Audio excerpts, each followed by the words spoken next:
Welcome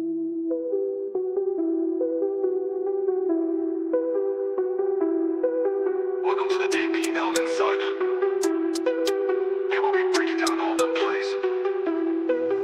Yours on security in the boom on train. Then we'll be breaking down all the plays.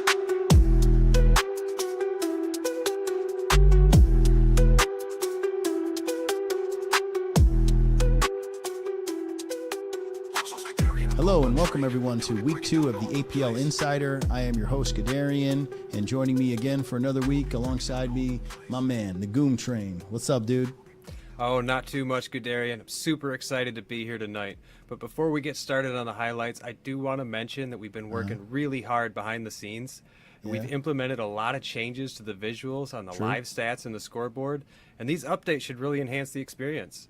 By optimizing the way that the stats are displayed and showing the players in the current match. Yeah, a lot of that was something that we got in feedback from the people commenting, saying that the stats were just cumbersome. So Hawk did his magic. He streamlined it. I'm really happy with what he's produced, and I know when the people see it this weekend, they're going to be equally as impressed as I was. So definitely looking forward to that. And also, like you said, Goom, being able to pull just stats from the players in the server that they're playing, whether it be in the Miami, the New York, the LA, or even the Paris server, it's just going to be the players' stats from in that match. So I'm excited to see that, and I hope the audience appreciates all the hard work because it looks amazing. It sure does, Guderian. Yeah. So I guess without further ado, now that we kind of mentioned some of the improvements, let's just jump into Division 4 highlights. Let's do it.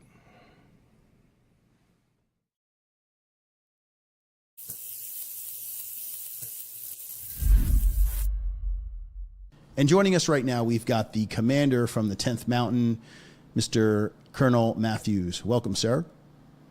Oh, thank you very much. It's my pleasure to be here, man. Two weeks in a row. Great that you're back again one more time talking with me, and we're going to discuss the match that you guys had last week against La Compañía Maldita, a team from Spain.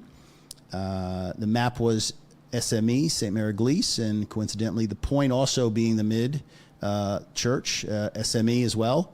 And this point favors Allies, which you guys were, and you were expected to win. You're expected to win off start the midpoint, and that didn't quite happen. So can you take us back and tell us a little bit about, kind of what happened? Yeah, I mean, give them credit. The reason we lost initial cap was we had a loss of control in the mid and south. They were much stronger in the mid than we anticipated in the opener, like the area just south of the church courtyard. Mm-hmm. And we should have identified that and reacted quicker. Due to us not really doing that, like we lost a lot of OPs in the mid and like southern area of town. So from that point, we were stuck kind of trying to get back into that part of town, reestablishing positioning, which led to us contesting mid for a while. But after 15 minutes or so, we lost that opening battle. Yeah, and it was a great back and forth. Smithers was the caster of that match. Fantastic job he did. But yeah, like you were saying, after about 15 minutes of that seesaw back and forth where the point changed hands multiple times, 3 times if I remember. But to the viewer at home, it looks very entertaining. It's fun to watch, but I would imagine it's a little different from the player's perspective. Yeah, I mean, from our perspective, it turned into a battle of like different vital grounds. Like we were much stronger in the north, coming from Chicken Coop, which is like just northeast of SME and like kind of cemetery front door. Yeah, I'm glad you pointed that out for the people at home who don't really follow comp that tight. Yeah, thank you for clarifying. Yeah, and they were much stronger in the south. So like they managed to kind of get on that hedgerow, like looking out towards cemetery, and really made it difficult for us to get like back into that part of town unless we like tried pushing from checkpoint. Mm-hmm. But yeah, I mean, it turned into a struggle. We would cap, kind of hold things for a bit. They pushed their advantage, recapped, and that struggle for the first 40 minutes was pretty awesome. Yeah, very exciting for the people who watched that game, who tuned in. But let's just talk. I want to focus on the timestamp at the 51st minute. A very interesting play. The commander from Maldita puts an airhead or deploys an airhead on your 4th point, and simultaneously you're capping mid while that airhead is going down. So they're reallocating forces to the south to try and capture 4. I mean, it was a crazy moment, a real pivotal moment. Can you just take us back there and tell us what it was like going on for you guys? Yeah, I mean, in his shoes, it makes sense. Like, quick, decisive offense can prove very effective sometimes. I think what kind of bit him in the ass was the timing of it was what decided things. Yeah, timing. Like, sure. Yeah, like at the point that airhead becomes spawnable, we started capping, SME. So now they're in a position to either respond to the threat or, commit to the offense. Mm-hmm. And they actually decided to commit, like pushing a Panzer IV and everything. True. But they put the Panzer IV. So, yeah, that wasn't one of those moments where it's pushed the 4th point in order to get you guys to spawn on defensively to clear space in the sector. They were full in. Yeah, and instead of consolidating what they had, they decided to go for more. And we were so well established, like pushing SME, that we just made them pay for committing that hard. Yeah, I'm going to write that. That's absolutely, it's just timing. This game, especially in 35s, it's really about timing. You're not forgiven as easily in a 35 as you would be, say, in a 49. There's just less players allocate. But from that moment, once you guys recap for the final time, the midpoint SME, we transitioned over to the 4th point, and it took a little while. There was a good back and forth. I think this is where you started to gain tank superiority. Yeah, pretty much from when we capped SME onward was when we really started getting to our game. Methodically pushing points, using our combined arms, armor, infantry, and artillery effectively, like to push them out of SME. Mm-hmm. Because from that point on, like our armor was definitely felt stronger. So like from command's view, like if I'm sitting on a good amount of fuel and guys aren't asking me to spawn tanks all the time, unless they're like running one up for more ammo, if you find yourself in that position, usually you're doing well. Plus our AT infantry they actually did really well, identifying and kind of coordinating with our armored force. So the 4th point, let's go back. There was an airhead play, which is not identified in the highlights, although you quite remember it vividly. Malditas was putting an airhead on SME, the midpoint, while you guys were attacking 4th. Take us back and what happened there. There was a transition period again where Malditas overcommits to their mid push and neglects the defense on 4th. Yeah, I mean that kind of seemed to be their approach to things. They really seemed to commit, hardcore to being more offensive than defensive.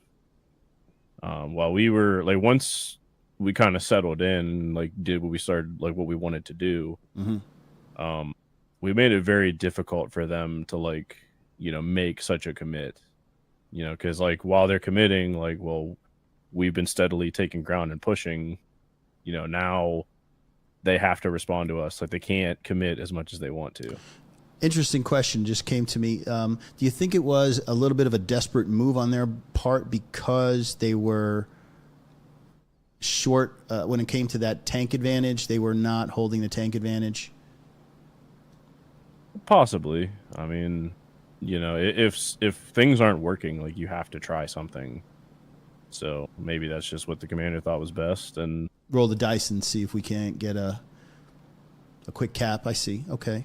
So, yeah, but anyway, going forward, you guys eventually do capture 4th, route to Haras at about the 19-minute mark, and not much of a struggle holding that. I think you guys at that point were again tank dominant. Infantry's playing really well, and Malditas is on their back foot now, and they're playing defense on 5th and final. And how did you guys close out? I mean, they had a decent counterattack on our when we capped 4th. They actually did have another airhead play that luckily was taken down pretty quickly. But it was just one of those things, like, we were just better positionally. Like, they managed to get a Gary up kind of behind us while we were pushing front door fifth. And, when you're out of position like that, the team that's more like straight line front door oriented usually has the advantage. And that's how we were able to close it out. And you did in fine fashion with about 2, maybe 3 minutes remaining in the match. You 5-0 and you win. Next week now, let's look forward to who you're playing and maybe a little bit about the map, some of the details. Yeah, so we're playing Condor Legion. They are another Spanish team. Actually used to be in alliance with LCM. But we're going to play them this Saturday, or not Saturday. We're playing them Friday at 8 p.m. Eastern, and it'll be on Foy night. We will be Axis. Another good map, another great tanking map.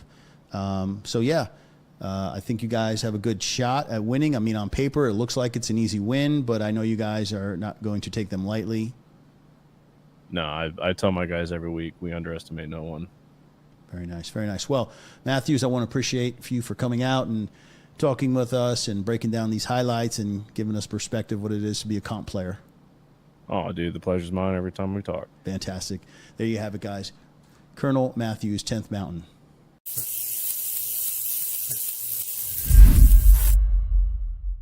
All right, moving on to Division 3, we had Bad Intentions in the Old Guard versus 250 Hellbees. Joining us today, we have Chris JT from Bad Intentions. Chris, how you doing? I'm doing pretty good. How you guys doing? We're doing really good, and we appreciate you coming down today. So, starting off, I just wanted to say that at the start of this match, I noticed that there was a lot of back and forth in the opener, and that it took a little while for the cap to happen. Why don't you go ahead and tell us about that a little bit? So the opener wasn't nothing like too fancy. We had a couple of snipes, which I think we ended up getting 7 with one of them. And then we had to kind of wait for the Northern Stewart to come down. That's when we kind of doubled up with the Stewart and sent in with the medium. And, usually on that point, it's a really hectic for the first few minutes. And then as soon as a team gets pushed out of the barbed wire on WN7, it's kind of like, game over as far as the midpoint goes. So, just a small little grind. Yep, we did see that too. Throughout this match, there was a lot of vicious tank battles going on. And there was so many tank casualties on both sides. How do you feel about the tank play on this particular match? So whenever we kind of went through and looked at what we can improve on, even on a win, it's good to look through and see what you could have done. There was a couple misplays that our armor had made, but nothing like too major.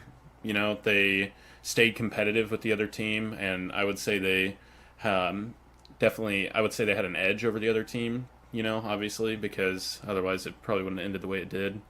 But yeah, there was a lot of casualties on both sides for sure. There was a lot of tank deaths. Yes, there was.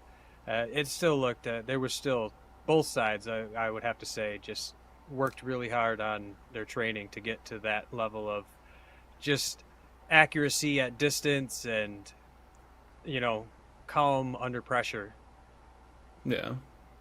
But, with that, your guys' your infantry tactics looked really good too. It wasn't just your tanks that looked good. Your infantry, I noticed, they were moving but also holding sectors. So, tell us a little bit about your guys' tactics between holding sectors and being aggressive.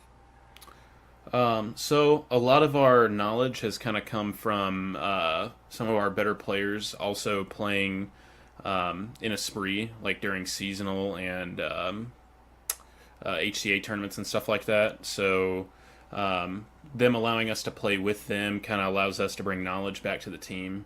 And I was very proud of our guys. They really kept a line really strong and kind of forced them into that hinge point on Y intersection. There was a little bit of openness there for a minute, but after you push outside of WN7, you kind of run that city, and then you just put pressure on the Grand and hold the intersection outside of WN7, and they did that very well. And we just kind of slowly pushed across the map and were able to take control of the points.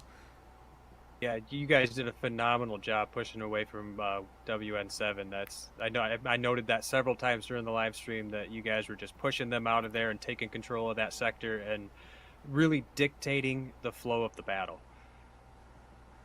Yeah, that's always kind of the thing that I like to do, especially on a point like WN7. So we had one squad go up into the city off of the opener, like south of Chapel a little bit. And as soon as you can kind of get that box out, you can kind of leave one squad on WN7 because it doesn't take too much to hold that front door with it having barbed wire wrapped all the way around it. So, leaving a tank and like a squad, you can kind of send a bunch of infantry to the outside and then just press down to the intersection. And then once you take that intersection, there's a lot more breathing room and play room that you have to work with. All right, well, you guys were definitely looking really strong out there. I appreciate you taking the time to talk to us today. Yeah, of course. You have a wonderful rest of your night. Yep, you guys too. I appreciate y'all inviting me on. Thank you.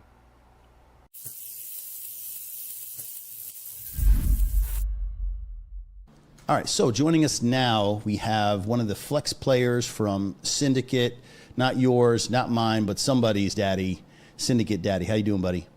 I'm great, Guderian. Thanks for having me. No problem, dude. I'm glad you're here to kind of go over these highlights and share with the audience what it's like to be a comp player. So West Verville was the midpoint on Omaha Beach.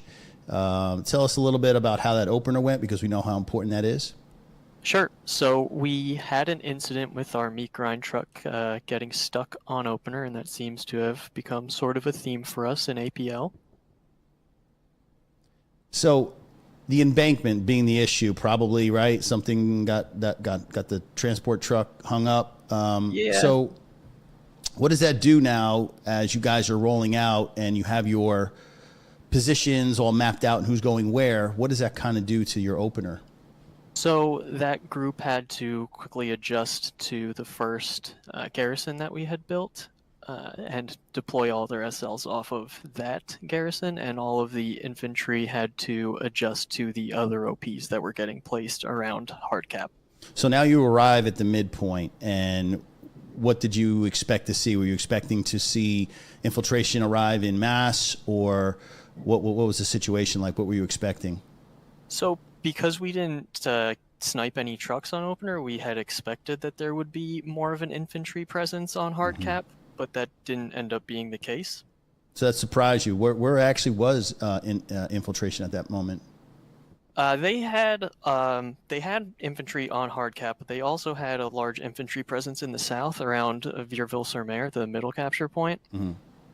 It seemed like they were playing for map control instead of the initial capture. You know what I found interesting though about the initial was that they were capturing that midpoint up until about 50% when you guys finally stopped the cap progress, pumped the brakes, and you started to bring it back to your favor. What happened? Like, was that truck that got stuck? Did they redeploy? Like, what was the thing that basically was able to get you guys back in favor? Yeah, so when that truck got stuck, like the SLs did redeploy to the initial garrison that was built, and infantry filled the OP surrounding hardcap, and I don't think IR dedicated as many infantry as we did. So we were able to gain control of hardcap. And now, do you think that was a misplay on their half, or was just a strategic plan to they assumed that they were going to lose mid and they just went for map control? Like, how do you think they played it? Did they play it correctly in your estimation? So what I believe they were thinking was that they weren't going to have the initial cap to begin with because of the point layout and where it falls on the map. So they were played for map control and their macro for post cap so that they would be able to recap. Mm-hmm. So it was a hell of a fight. You couldn't quite root them out in the north. I remember seeing that a lot on camera. But something really beneficial happened. I guess your front door pressure on their fourth point, was it Church Road, really broke in, and you were causing all types of problems to the point where you guys had that fourth point roughly 90% capped. Can you talk to me a little bit about what was going on? Some of the leaders, were you guys really going for the 4-1? Was this just a play to get map control? Like, what was the call in game at that moment? Yeah, so the call in game was to dedicate any infantry that the infantry groups could spare to those outposts around Church Road. And for the SLs that were remaining on West Veerville and around Veerville-sur-Mer to take space so that we could reset their front line. And I think we did a really good job of that, and the cap would have just been a little bonus for us if we had ended up capping. So I guess it's a strategic move, gaining position by forcing IR to have to redeploy, because they were dug in really tight in the north in that 3. I think you said it was what, F3, E3, somewhere in that vicinity. Yeah. So that you basically got that area for free by forcing that redeploy, because these guys were damn near capped out. Yeah, the redeploy was big because we were able to take almost an entire grid square across the map. The E-column pretty much came to Syndicate's control after that reset, which was really big for us. It took them about 30 minutes to start taking that space back. Now, you also said they rolled 2 Tigers back to help defend that 4th point, and the tanks on your end, the 76s, were not in a position to move up and support the infantry. Mm-hmm. Yeah, so the tanks were still set up to defend West Veerville, and it would have taken them a few minutes to get into a position to support infantry on Church Road. So our staying power in Church Road wasn't going to be enough for us, even if we had captured. Yeah, that makes sense. I mean, for the people at home that watch, they're probably like, wow, why didn't they just go for the 4-1? That's an actual plan. That it's not to really capture and hold. It's just more or less to clear out space so you can, control the midpoint. But anyway, moving on to our 4th, we've got about 4 minutes remaining in the match. And you had mentioned to me that around the 12-minute mark, you had both your heavies get taken out. And that was about 8 minutes before IR made their final push for West Veerville.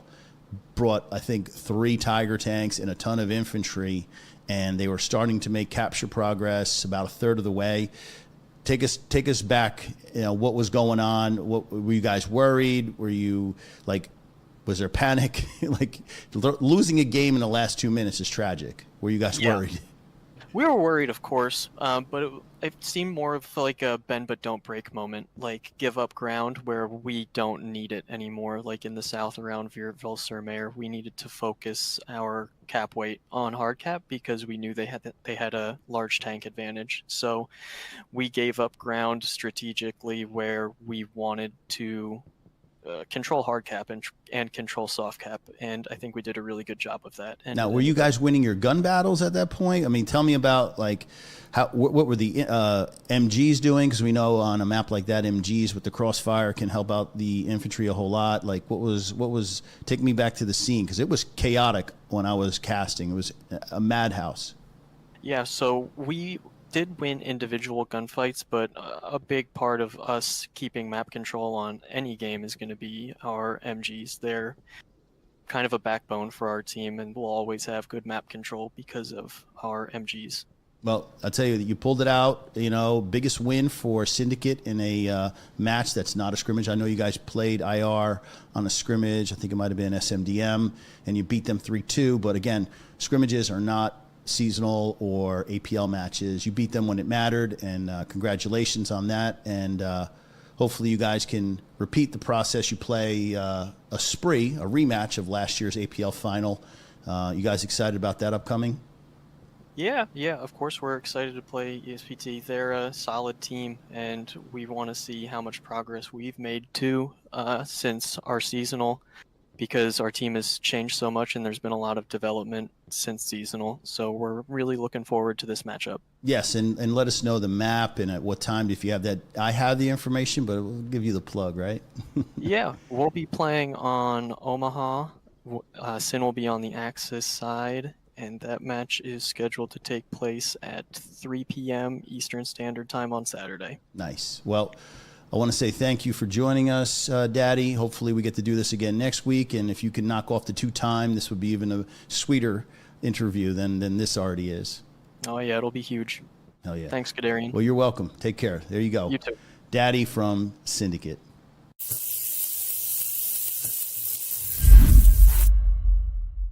And now, moving on to the Week 3 matchups.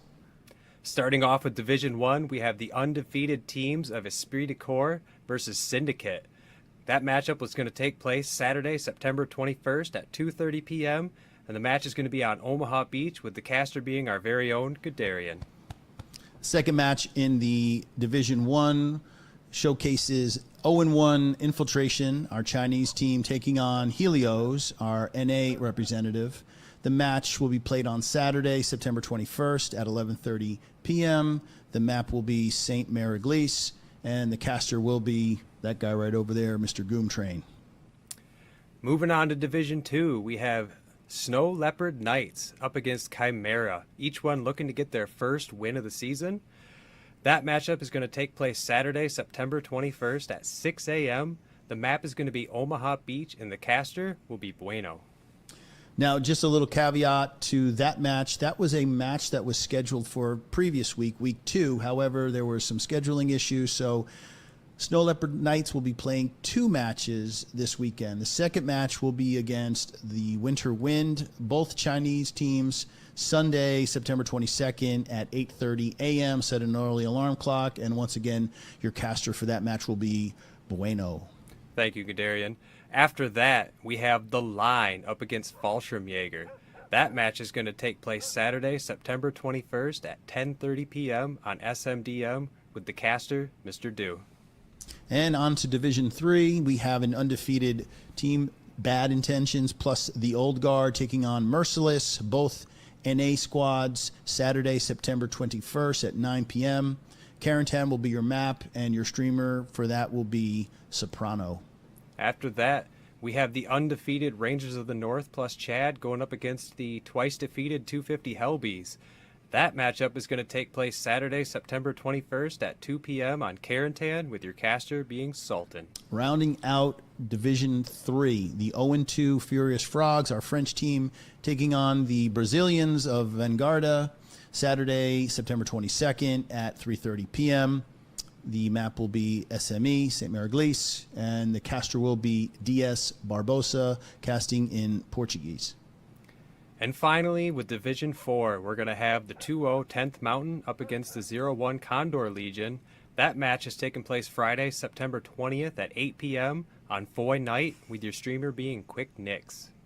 The 0-1 Cobras Fumantes, the other Brazilian squad, taking on Hellfire, an NA team. Both are looking to get their first win of the season. Sunday, September 22nd at 7:30 p.m.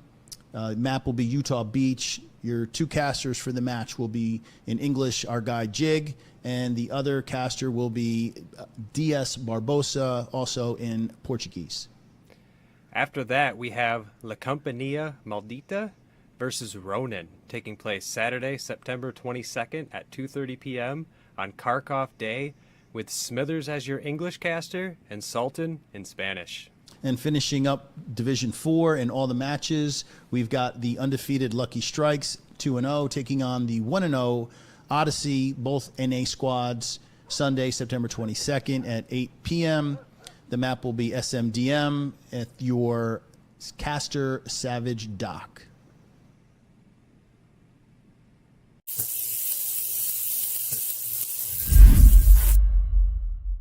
And before we get out of here, I want to send a special thanks to Colonel Matthews of 10th Mountain, Daddy from Syndicate, and Chris JT from Bad Intentions for spending some time and chatting with us.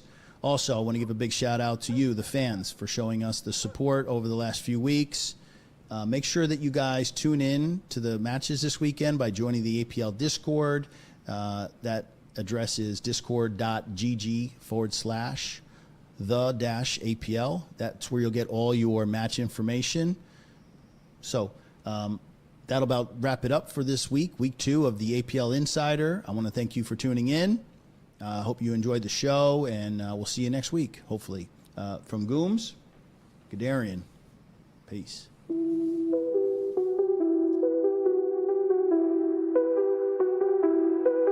Welcome to the APL Insider.